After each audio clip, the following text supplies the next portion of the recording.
আসসালামু আলাইকুম, কেমন আছেন সবাই? আশা করি সবাই ভালো আছেন। আজকে নিয়ে আসলাম পাঙ্গাস মাছ ভুনার রেসিপি। প্রথমে দিয়ে দিলাম পেঁয়াজ মরিচ, ভালোভাবে ভেজে নেব পেঁয়াজ মরিচটা।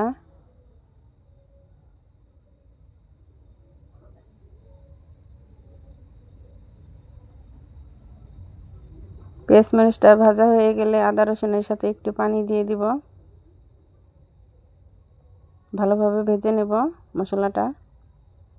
তারপরে দিয়ে দিব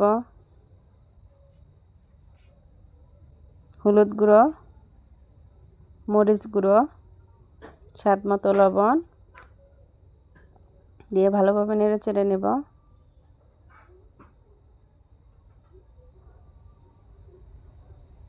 মশলাটা তেল তেল করে কষাতে হবে। হয়ে গেছে, এখন দিয়ে দিব মাছগুলো দিয়ে উল্টিয়ে পাল্টিয়ে নিব। আবারও নেড়ে চেড়ে উল্টিয়ে পাল্টিয়ে নিব।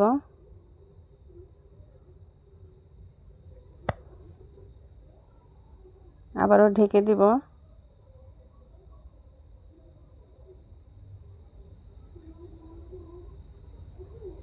আবারও নেড়ে নিলাম।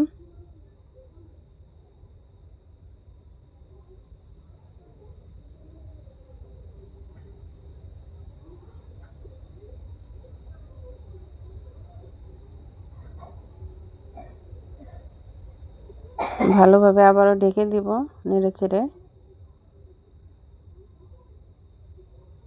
এই তো হয়ে গেছে আমার পাঙ্গাস মাছ ভুনা রেসিপি। আপনারা চাইলে বাসায় তৈরি করে খেতে পারেন।